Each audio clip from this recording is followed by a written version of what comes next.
Señores, bienvenidos a otra entrega de Sondeo. Como siempre, es un programa de peso para un público que piensa. Hoy vamos a conversar con el economista Daris Javier. Y hay muchos asuntos y hay muchas cosas que tienen que ver con la economía. También tienen muchos otros que ver con la política. Pudiéramos hacerle un par de preguntas políticas, a ver, sí. Ya está por camerino. Vamos en lo que él llega a acusar recibo de esta invitación atenta que nos hace el magistrado Rafael Díaz Filpo, que es miembro titular del Tribunal Constitucional. Nos invita para la puesta en circulación de la obra de la colección Idea, la reserva de la ley en Iberoamérica, en la de la autoría de Rafael Díaz Filpo, que es miembro del Tribunal Constitucional, como dijimos, y va a tener lugar miércoles 10 de octubre a las 7 de la noche en el Auditorio Manuel del Cabral de la Biblioteca Pedro Mir, en la Universidad Autónoma de Santo Domingo. Gracias al magistrado Rafael Díaz Filpo, miembro del Tribunal Constitucional, que nos envía esta atenta invitación. Sí. El Tribunal Constitucional va próximamente para la provincia de Peravia. Y me dicen que también va a sesionar en Ocoa. Me van a avisar cuando vayan para Ocoa. Ya. Es interesante porque eso es poner en contacto el tribunal con la población. Sí. Dentro de un esfuerzo que está haciendo el Pleno del Tribunal Constitucional con el magistrado Milton Ray Guevara a la cabeza para llevar la educación constitucional. Fomentar una cultura constitucional, sí, que tanto necesita este país. Bueno, hay varias cosas interesantes. Sobre todo, Luis, en el ámbito judicial muchas cosas. Hoy se está conociendo el juicio al grupo que queda de la banda de John Percival en este momento. Y ahorita fue conducido, se le pusieron 3 meses de coerción al cura de Sabana Grande de Boyá. Los familiares de ese cura tuvieron un comportamiento agresivo con la prensa, que no es correcto y no beneficia la causa. Fue la prensa la que violó ahora. Sí. Con la que se pasó de la raya. Sí. Que el caso de él fue el arzobispado que puso el expediente. El arzobispado fue quien le dio seguimiento, sí, ante una denuncia y mandó el caso al Ministerio Público. Sí, porque la iglesia... ayer Monseñor de la Rosa y Carpio, obispo semi en retiro, porque él todavía está dando misa, aunque sí, él fue obispo de Higüey, obispo de Santiago, y un gran amigo mío. Sí. En lo personal, pero él está ocasionalmente oficiando algunas misas. Él ayer fijó su posición y dijo que caiga quien caiga, le caiga todo el peso de la ley al que se pase de sabroso, pensando que debajo de la sotana hay otras cosas, sí, como diría alguien por ahí en algún momento. Pero bien.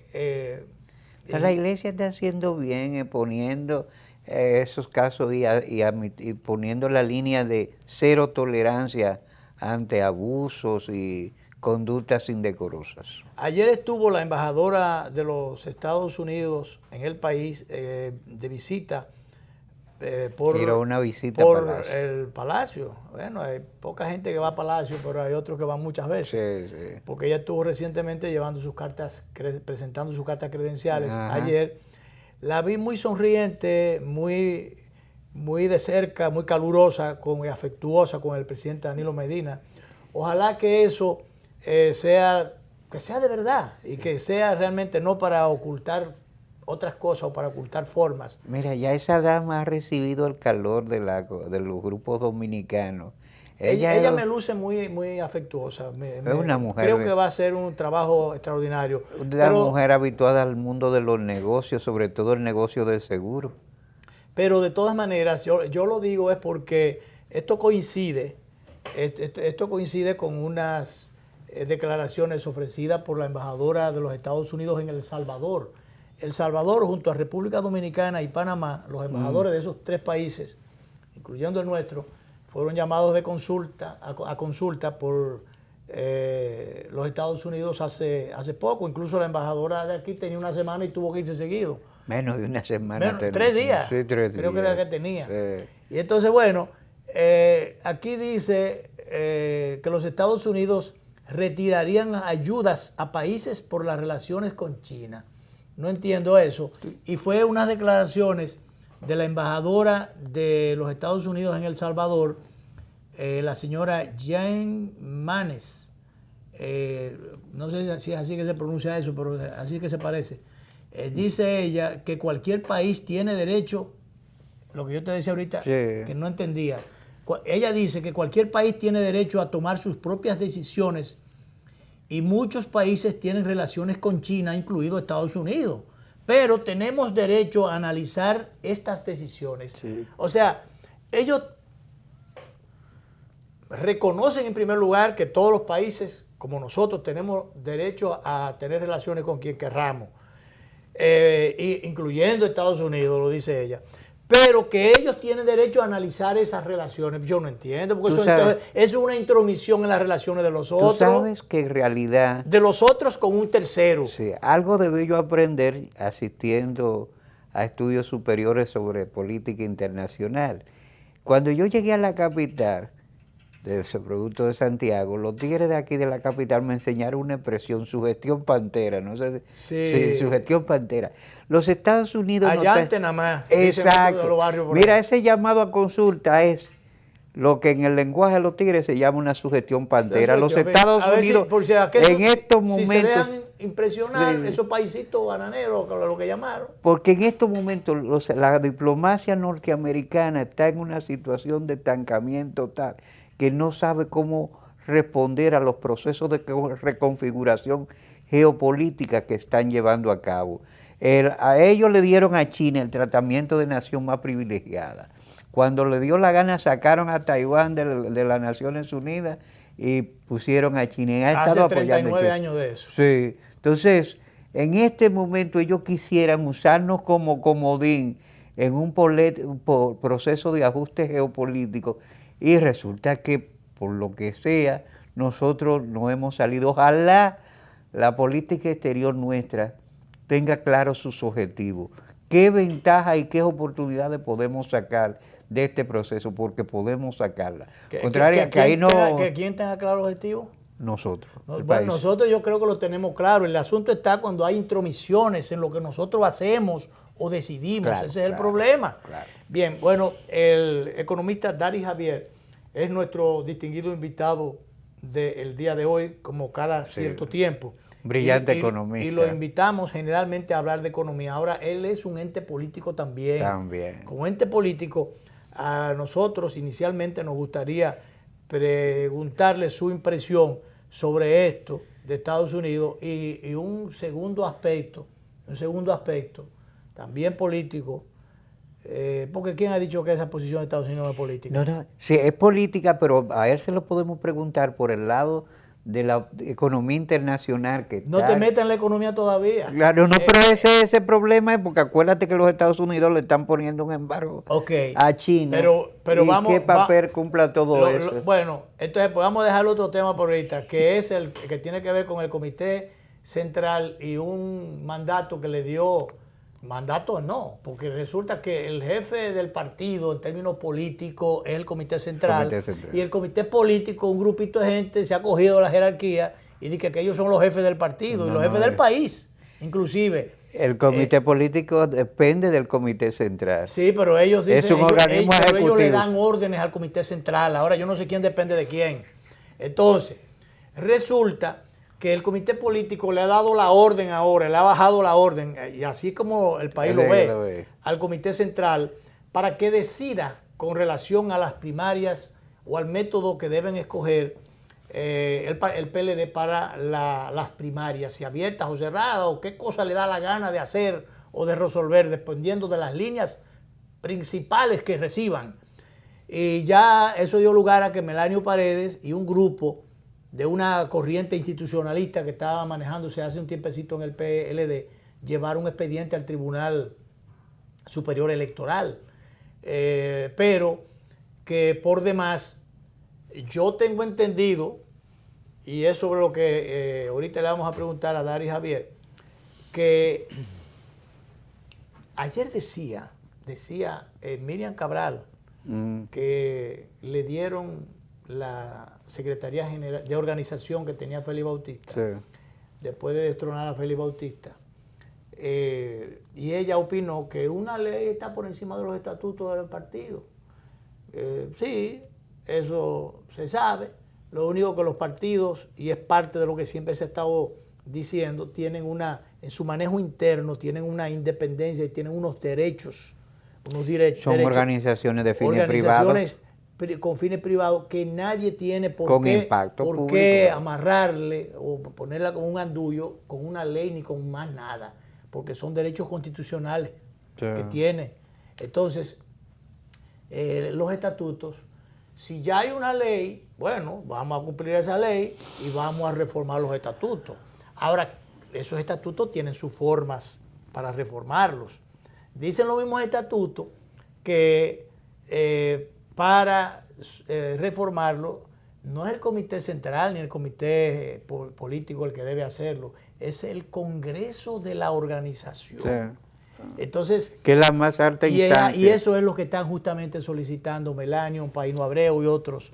Y vi un grupo de diputados decir ayer, pero no hay problema, vamos a modificar los estatutos, pero que lo modifique un Congreso, el Congreso del partido, donde se involucra toda la organización, no que 30 y tantas personas decidan. Entonces, bueno, Dari, bienvenido al programa de nuevo.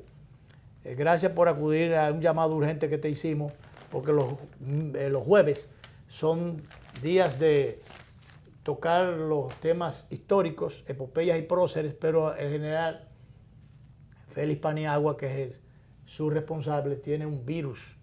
Cuyo pronto recuperación pedimos. Este virus habría que ponerle las primarias abiertas, no sé qué cosa habrá que ponerle. Pero yo creo que no tiene nombre todavía. Yo supongo que el general está abierto en su lecho. Abierto. Sí. Dari, bienvenido. Gracias. Ahora Luis. no sabes tú por dónde empezar porque son 50 cosas que tengo planteado. Y gracias a Danilo. En verdad me siento muy cómodo con ustedes acá. Gracias. Y obviamente, ante la situación que se presentó, pienso que un miembro de este equipo no puede decir no. Claro, así es. Entonces aquí estoy. Vamos. Sí, bueno, Dari, primero vamos a comenzar por la parte de esa impresión de... Tú decías lo del comercio... Sí, porque lo que está en juego es la expansión del mercado internacional. Porque eso de que nosotros tenemos el equilibrio en el mar de China, eso no hay manera por donde conjugarlo. La situación de China y nosotros. Para los chinos la expansión del mercado es importante. Fíjate que el canciller viene porque nosotros somos en la región del Caribe, primero, la economía que más inversiones ha recibido, no me equivoco, Dari Javier. Una de ellas. Sí, no, en el Caribe antillano. Ya. En el Caribe antillano. Y la economía, como Cuba está en la situación que está, somos la economía más dinámica del Caribe antillano. Y los chinos están privilegiando eso, entiendo yo. Bueno, antes que responda, yo lo que quiero, como tú dices ahorita, que nosotros lo que tenemos es que definir lo que queremos y lo que sé yo. Yo lo que creo es que uno tiene que como país definir si realmente vamos a producir para exportar para China, si China nos va realmente a comprar cosas, o si los chinos se van a estar metiendo aquí, van a estar quebrando todos los picapollos y todo lo que por donde quiera que pasen, quiebran a todos los chiquitos. Tierra arrasada. Tierra arrasada, quebraron a Pollo Rey en Baní, quebraron a Pollo Victorina aquí también, han quebrado a todo el mundo, donde quiera que se meten. Entonces habría que saber si es que vienen a quebrar a todos los comerciantes o realmente ellos vienen a invertir aquí. ¿Qué te parece? Déjame ver cómo ligamos Ordena, todas esas entonces, cosas. Porque ya esa parte de esos negocios son particulares, no son parte de la política de Estado. Exterior China, ¿no? Entonces China. es culpa de nosotros entonces que nos dejamos... Yo pienso que en el país hay muchas empresas que han sido sorprendidas con los cambios internacionales y muchas iniciativas de grupos privados internacionales penetran al país y se han dejado acorralar, en el buen sentido de la palabra, se han dejado acorralar con esas inversiones, fruto de que no se hacen innovaciones y se mantiene la misma dinámica tradicional. Bueno, en cuanto a China y los Estados Unidos, que era la inquietud de Danilo, mira, esta guerra comercial que se ha disparado en el mundo fruto a veces de los egos, ¿verdad? Sí. Son muy delicadas porque, a mi modo de interpretar las cosas, Estados Unidos no ve a China como un enemigo. El problema es un competidor de espacios geoeconómicos y geocomerciales. Así y ahí es que está descrito todo. No hay confrontación ideológica. No, y además eso, los chinos, lo que están en el mundo es comprando deuda, haciendo inversiones y promoviendo tecnología. Entonces, esas tres cosas, ellos tienen que buscar espacio. ¿Qué sucede? Que ellos la hacen acompañar por sus relaciones diplomáticas. O sea, detrás de la diplomacia, detrás de las relaciones diplomáticas están las relaciones económicas. O sea, las relaciones diplomáticas le abre el espacio. Le abre la trocha a los negocios. Exacto. Sí. Entonces, así es que yo veo, no creo que China esté promoviendo, nunca lo ha hecho, confrontaciones bélicas. No. Es más bien comercial, en el cual cada país está defendiendo su espacio. Y eso es legítimo. Exacto, que es legítimo. Pero en el caso de China tiene una ventaja, y es que China es el mayor poseedor de deuda norteamericana. En la crisis financiera del 2008, que ya hacen 10 años, cuando tú vas en el aporte o las intervenciones que hicieron los bancos centrales del mundo, de los países más grandes, quien sacó la mayor cantidad de deuda que compró a Estados Unidos, Sí. Están los datos ahí, fue China, y esos documentos están en la mano de los chinos. Entonces, podemos tener enfrentamientos comerciales, pero no me toque esta parte.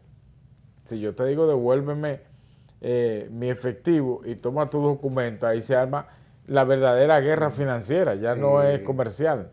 Entonces, así hay que ver, es un mundo que está transitando por situaciones muy vulnerables en la actualidad. Pero las presiones como tal de Estados Unidos a países pequeños, que igualito que ellos tienen relaciones con China, comerciales con China, y sin embargo ellos quieren trazarle reglas de juego, los someten a determinadas presiones. Son escaramuzas, como sugería Danilo ahorita, pero escaramuzas a ver quién se asusta. Y entonces eso como que no se corresponde. Sí. Bueno, ya ahí entran otros factores, entra el factor político, ya propiamente dicho, o la autodeterminación de cada país en este espacio ya más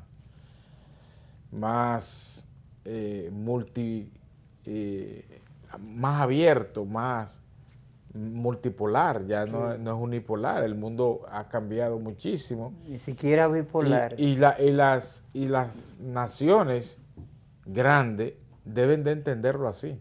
Sí. Porque de lo que se trata ya no es de dictarle a cada país lo que tiene que hacer.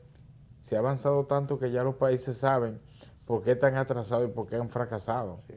No, el equilibrio está tan en cuestionamiento que, fíjate, las negociaciones que se están llevando a cabo en la península de Corea y el posible diálogo entre Trump y Xi Jinping, cada vez que hay un mensaje, él va a China, pero no deja de consultar a los rusos también. Sí. Entonces, estas negociaciones, esta diplomacia se está llevando de manera trilateral, porque el equilibrio ya hay en la zona asiática. Tanto a los chinos como a los rusos les interesa de una manera y a los norteamericanos de otra. Oye, viste, por cierto, a Maduro, Nicolás Maduro con Putin, ahora él que está siendo y Venezuela atacados directamente por Estados Unidos, Bueno, pues está refugiando en la Unión Soviética. En Rusia, ya no es Unión Soviética. Bueno, en Rusia, ahí después. O la Federación Rusa. La Federación Rusa. Sí, sí. Bueno, pues Dari, la opinión ya no económica, esta es política. ¿Qué impresión tiene sobre la decisión del Comité Político de mandar al Comité Central la decisión del tema de las primarias abiertas o cerradas, qué metodología escoger? Pero que ahora Melanio y un grupo le han respondido y hay diputados que también han estado respondiendo en el sentido de que esto es materia del Congreso del partido, no que es un asunto tan fácil que un órgano donde también tiene control un determinado sector del partido sea mandado, porque parecería como que es tirarle carne a los leones. Sí. Mira, como yo soy parte interesada dentro de mi visión sectaria partidaria, Tú eres miembro del Comité Central. te voy a dar una visión de lo que yo creo en el sistema partidario dominicano. Y yo he acuñado algo, y es que en la República Dominicana muchos actores están pasando por el túnel del debate de las ideas políticas con las luces apagadas. La imagen que... Oye, están pasando por el túnel del debate de las ideas políticas con las luces apagadas. Sí. Y eso O sea, lo que es muy peligroso. Eso es peligroso. ¿Por qué yo digo eso? Porque todavía no se entiende cómo hay una alta vocación en la República Dominicana hacia la destrucción de las instituciones políticas, auspiciado por su propia membresía. O sea, autodestrucción. La autodestrucción. La autodestrucción. Entonces, ¿por qué? Ustedes mencionaron varias figuras que han emitido juicio y uno dice una cosa y otro otra cosa, y cuando tú vas y tú dices, bueno, pero ¿desde cuándo tú estás induciendo a tu militancia a que renuncie a sus propios derechos? Uh-huh. O sea, hay un desprecio por el derecho de la militancia, y eso en el fondo termina destruyendo las instituciones políticas y termina afectando a la democracia. Le pasó a los venezolanos. Los ejemplos están ahí, Claro, de más en América Latina. Claro, claro. O sea, yo entiendo que hay mucha gente que en vez de hacer esa práctica, de tener esa visión, es mejor que recojan, se retiren a su casa y le den paso a una nueva generación con una visión más moderna de lo que son los partidos políticos. Eso es difícil porque nadie renuncia a nada aquí, al contrario. Eso es cierto, Luis, pero yo me estoy refiriendo al daño que se le hace Eso sí. al país y a la nueva generación de personas que quieren entrar a las instituciones políticas. Porque el agravante. Tú lo dices con mucho fundamento, justamente porque realmente el que se le haga daño a un partido internamente, tú no le estás haciendo daño a tu organización, le estás haciendo daño a la democracia en sentido general y al régimen de partidos, a la clase política. Eso es lo más peligroso. A la clase política como tal. Eso es lo más peligroso. Así es. Lo más peligroso es. Entonces, cuando uno ve esas cosas que ocurren, tú dices, bueno, pues es una locura que hay en la República Dominicana y cómo una gente con una visión así pues, aspira a ocupar una posición en el Estado. ¿Por qué? Porque esa misma práctica la va a llevar al Estado y también van a destruir el Estado.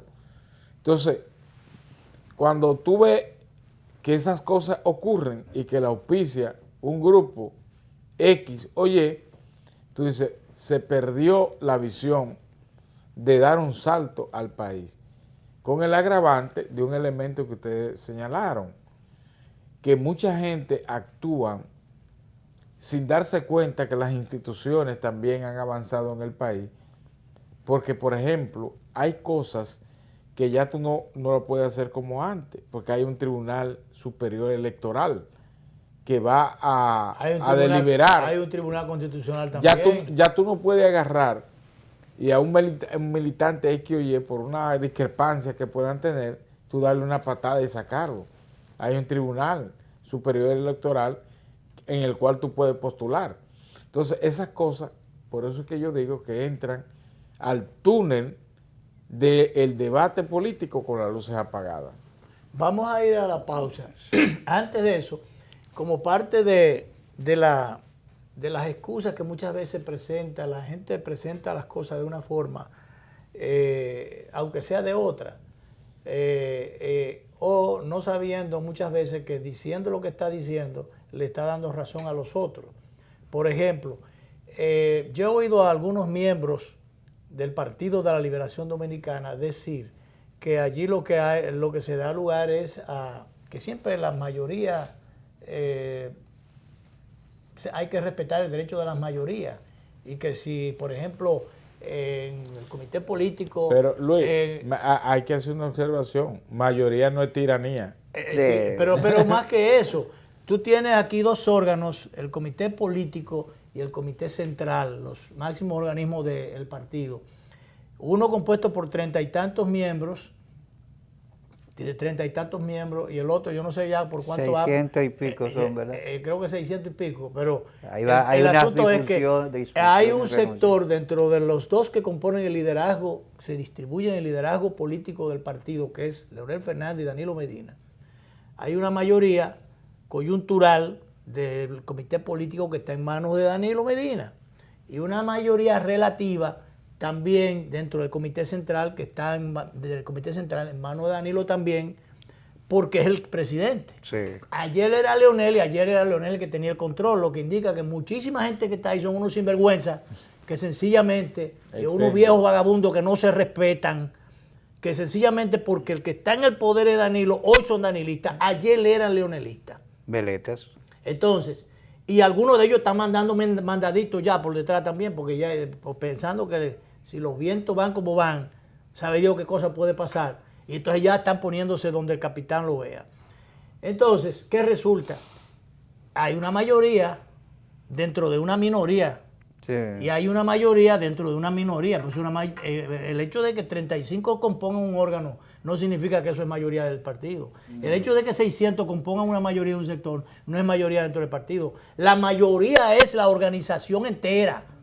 Entonces, esa organización entera, lo que se está reclamando es que sea el Congreso del partido, o sea, la militancia o la representación del partido en distintas instancias, ya no estos dos órganos, porque allí parecería que hay otra mayoría o hay otras simpatías. Sí. Entonces, ¿por qué no este órgano le dice a este órgano que vaya al otro órgano más ampliado para que tome la decisión?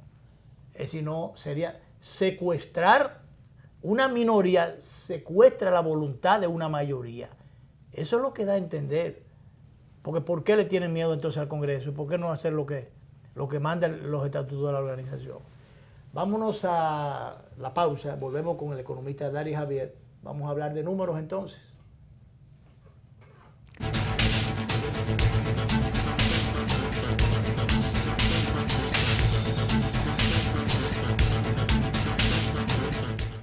Impresionante. Yo siempre hacía todo en la sucursal tradicional y en esta aprendí que puedo hacer muchas cosas desde mi casa.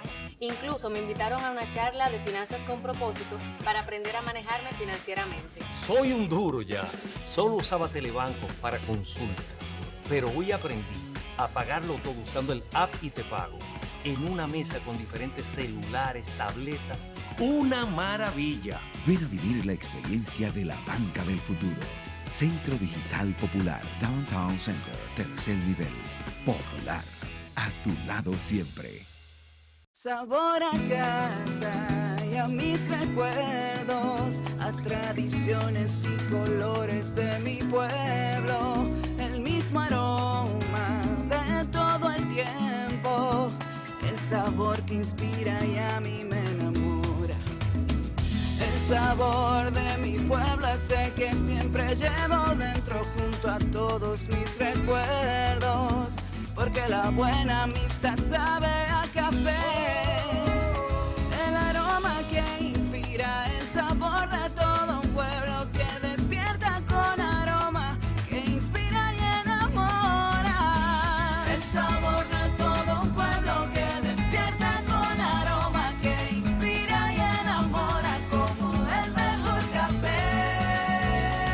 Santo Domingo. Sabor que empiece en el aroma. Tu café de siempre. Gánate 77,000 pesos esta semana, además de un premio final de 1 millón. Participas por cada 2,000 pesos de consumo semanal acumulado con tus tarjetas Banreservas o Credimas. Banreservas, el banco de los dominicanos. ¿En qué gastamos los dominicanos?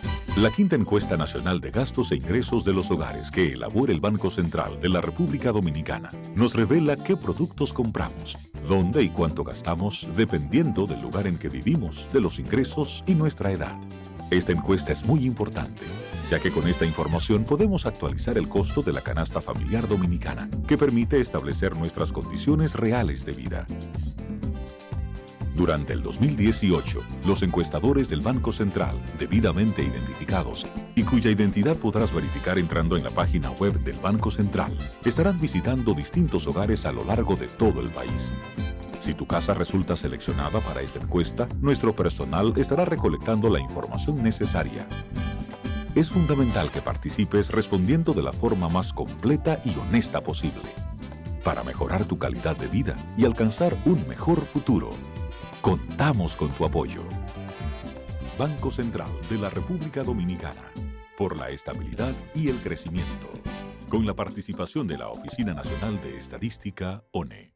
Formó la educación, por eso Leonel Fernández. Que Leonel Fernández es una extraordinaria opción. Que le interesa a la juventud, que trabaja con la juventud y convive con la juventud. Porque es un líder comprometido con el país, un líder visionario.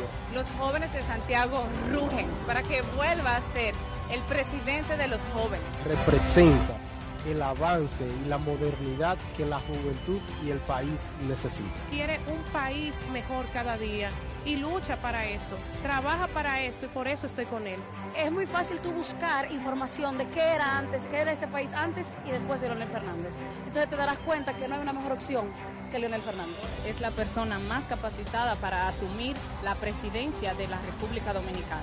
Leonel me escucha y me entiende. Nosotros nos pusimos en el mapa, fue con Leonel. Es el presente y el futuro de nuestro país. Yo soy Leonel. Leonel 2020. El Banco Agrícola respalda a los productores con créditos suficientes y oportunos a bajas tasas y cómodos plazos para mejorar su rentabilidad y elevar la productividad, asegurar el abasto de alimentos e impulsar las agroexportaciones. Orientados por el presidente Danilo Medina, apoyamos la tecnificación, comercialización, la pequeña y mediana empresa campesina en todo lo que agregue valor a la agropecuaria. Ahorros, certificados financieros, registros de alquileres son parte de los servicios que ofrecemos para garantizar al país la seguridad alimentaria. Bagrícola, más que un banco, un aliado.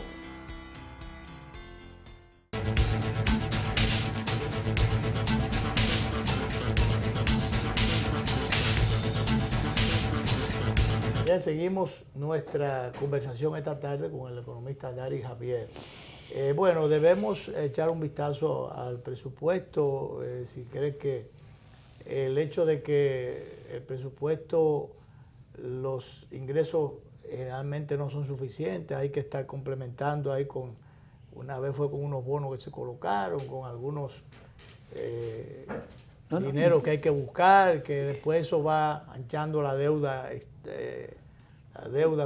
No, incluso formular un presupuesto deficitario, 70,000 millones. 75,000. 75. Entonces, ¿hasta dónde eso cree que va? ¿Se puede seguir esa misma política, y hasta dónde cree que se va a poder, ese déficit se va a poder cubrir?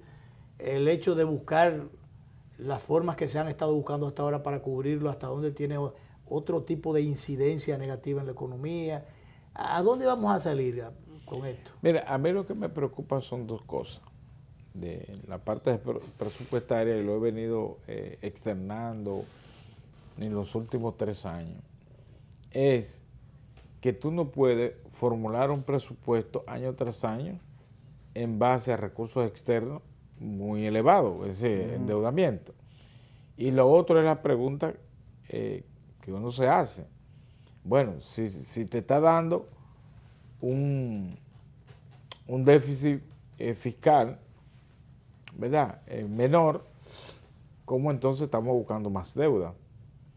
Porque en en la práctica, cuando tú incurres en endeudamiento nuevo, es porque tienes déficit presupuestario, déficit fiscal.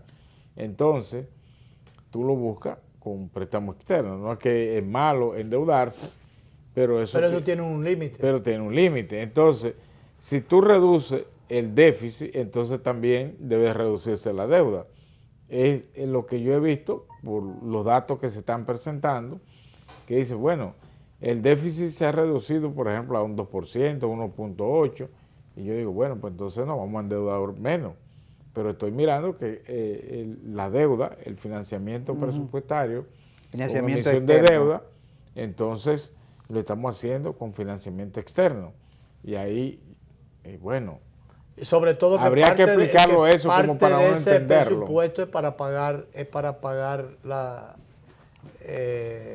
intereses de la deuda, pero que incluso tengo entendido de que no se le está abonando tanto, no se está pagando tanto al capital, sino que generalmente es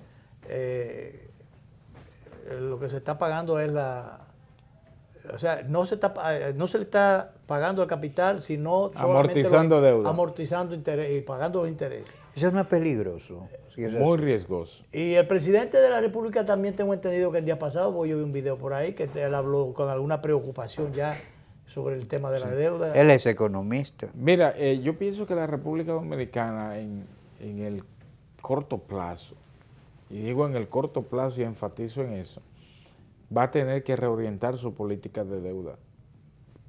Por eso fue que mucha gente celebraron aquella vez que se hizo la adquisición de la deuda de Petrocaribe, y entonces mucha gente dijeron, lo que salió en los medios fue que eso era positivo, que estábamos pagando la deuda a Venezuela. Yo dije, bueno, si Luis Encarnación le debe a Danilo Clime $1 millón de pesos y entonces me solicita a mí que le preste el millón, en términos prácticos le está pagando a Danilo, pero la deuda ha aumentado. Me está pasando la deuda a mí. Entonces, o sea, está asumiendo una deuda conmigo. Y en términos reales, esa vez tú lo que ha cambiado al mercado, tú has cambiado es el perfil de la deuda. ¿A quién se le pasó? Entonces, con la emisión de los bonos que se hicieron, tú estabas pasando una deuda de cooperación a largo plazo, la pasaste a una deuda de emisión de bonos, de deuda soberana, ¿verdad? Emisión de bonos, entonces a tasas de interés que eran más exigibles que Venezuela. Yo nunca entendí esa parte cuando me dijeron que habían hecho una ingeniería financiera y que pusieron unos gurús a hacerlo, y dije yo, pero es que no me convence. Cuando yo hago... Pero a ti la ingeniería financiera no era todo lo eficiente que cabría esperar. Entonces yo, por eso... Pero no fue de que le descontaron una cantidad X, que entonces ya se iba a pagar, en vez de, por ejemplo, 1.000, se iba a pagar 800, no fue así. Mira, yo creo que quienes salieron gananciosos de eso fue los que recibieron comisiones. Porque esos gurús que tú dices, generalmente acostumbran a recomendarle a los gobiernos supuestas salidas saludables, económicamente hablando. Porque lo ven lo que quieren es un negocio que quieren hacer, cobrar unos cuartos por ese servicio, pero mientras tanto al Estado le sale más oneroso. Sí, así es. Entonces, de ese punto de vista, sostenido, sin ánimo de hacer crítica, de que el país en el corto plazo, en el corto y mediano plazo, está en la obligación de reorientar su perfil de deuda. Pero hay que hacerlo temprano, porque tú no puedes esperar que sea tarde. Pero, ¿qué dirección para que sea reorientar, pero bien. O caer caer en una situación de impago. ¿Cómo caer de default? ¿Cómo reorientar esa deuda? ¿Cómo tomar la decisión?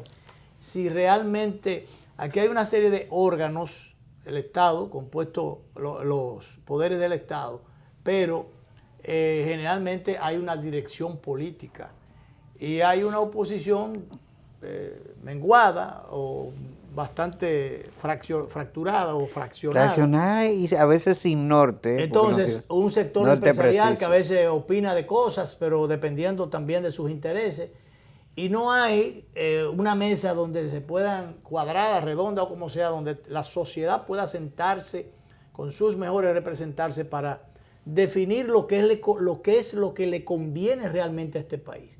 Porque en un momento determinado le pueden llevar al presidente las sugerencias de que eso es lo que más conviene, pero no son las mejores recomendaciones.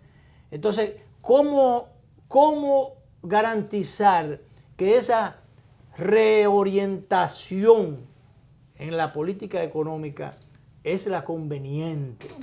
¿Quién recomienda eso? ¿Y cómo aplicar eso? Que mañana no sea una medicina peor que la enfermedad.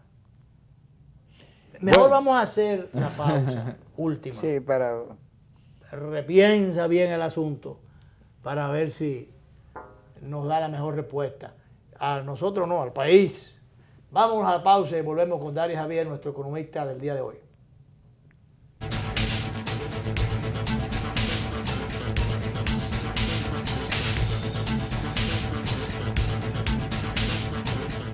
¿Qué harías si te ganas $1.000.000 de pesos? $1.000.000 de pesos. Banreservas premia tus ahorros todas las semanas y te hace millonario. Por cada 500 pesos o su equivalente en dólares que incrementes en el balance promedio de tu cuenta de ahorros Banreservas, generas un boleto electrónico para ganar premios de 100,000 pesos semanales y un premio final de $1.000.000 de pesos. Banreservas, el banco de los dominicanos.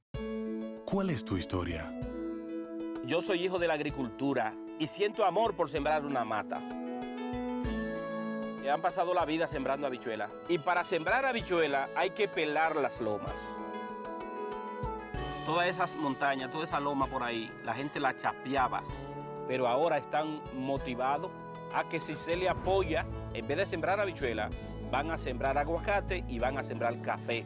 Se ha comenzado con un plan piloto, un proyecto de reforestación que llegue a todos. Va a ser el cambio, va a ser la transformación, va a ser la esperanza y la vida de nosotros. En Elías Piña, San Juan y Asua ya están en marcha los proyectos de reforestación del gobierno. En esas provincias se destinarán cerca de 2.500 millones de pesos para recuperar más de 200.000 tareas con árboles frutales y café. Juntos hacemos historia. Gobierno de la República Dominicana, con la gente y para la gente. El Banco Agrícola respalda a los productores con créditos suficientes y oportunos a bajas tasas y cómodos plazos para mejorar su rentabilidad y elevar la productividad, asegurar el abasto de alimentos e impulsar las agroexportaciones. Orientados por el presidente Danilo Medina, apoyamos la tecnificación, comercialización, la pequeña y mediana empresa campesina en todo lo que agregue valor a la agropecuaria. Ahorros, certificados financieros, registros de alquileres son parte de los servicios que ofrecemos para garantizar al país la seguridad alimentaria. Agrícola, más que un banco, un aliado.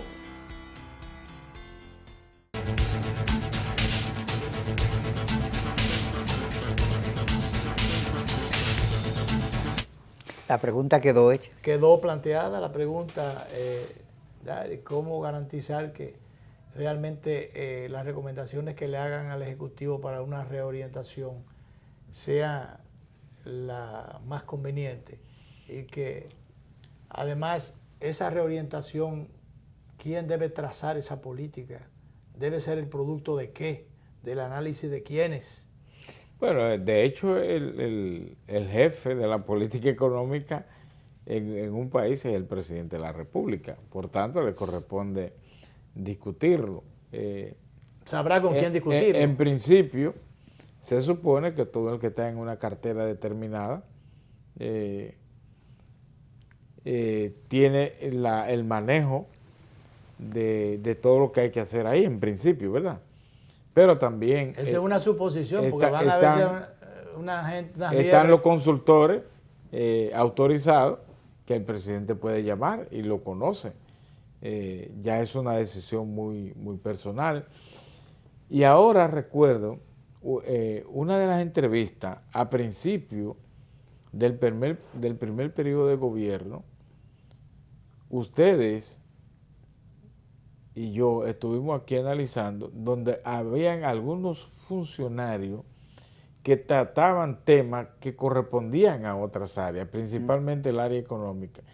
Y recuerdo que le dije a Danilo Clime en ese momento, le dije, mira, a mí lo que me preocupa, que un funcionario X o Y que no maneja un determinado ámbito de una institución, y era el Banco Central que me refería, esté opinando sobre eso. Y decía el riesgo que se corre en términos de la credibilidad. El tiempo me ha dado la razón. Muchos funcionarios opinan de un área distinta a la que dirigen. Opinan de otra área distinta a la que dirigen. Y eso es muy peligroso. Sí, porque hay gente que se siente que tienen un suficiente poder político o acercamiento con el jefe del Estado, y entienden, a veces se creen que son el Estado mismo o el presidente mismo, y opinan de cualquier cosa, como tú dices, hasta de lo que ellos no saben o de lo que no le compete. Y que esa cercanía le da las luces. Ustedes no se imaginan el riesgo que es, en el sentido de que la población descodifica ese tipo de opinión de una manera muy tergiversada y terminan haciéndole daño a la imagen del gobierno. Bueno, yo una vez oí una reunión privada, una preocupación, una inquietud de un funcionario muy alto del gobierno que más bien que criticó las opiniones de un ministro recién llegado al gobierno que estaba opinando sobre asuntos que ponían en peligro justamente la estabilidad financiera o la estabilidad de la economía del país o las líneas maestras sobre las cuales el gobierno se estaba manejando. Y entonces le hizo esas críticas, fue frente al mismo jefe del Estado. Y el jefe del Estado le dijo, bueno, yo lo puse ahí, pero a él que maneje su asunto correctamente, pues si se equivoca yo lo quito. Pero el asunto está que después que se ha equivocado, la equivocación queda. Y el daño también. Y el daño queda. Entonces ese es el problema, que se supone que no debería, tal como tú dices, estar opinando sobre determinadas cosas. Invadiendo otro terreno. Y cayendo en otros terrenos, o sobre, por ejemplo, un sector de la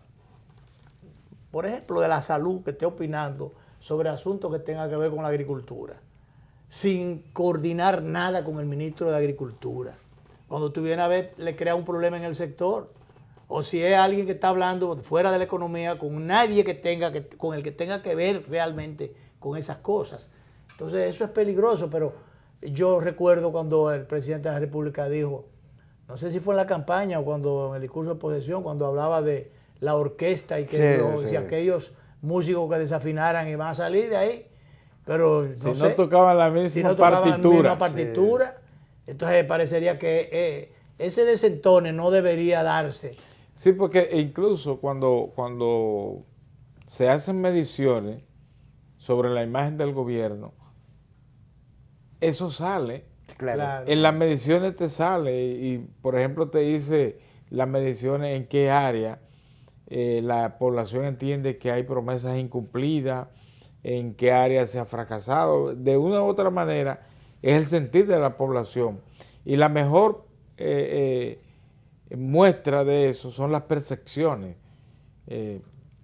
Las percepciones las miden las encuestas.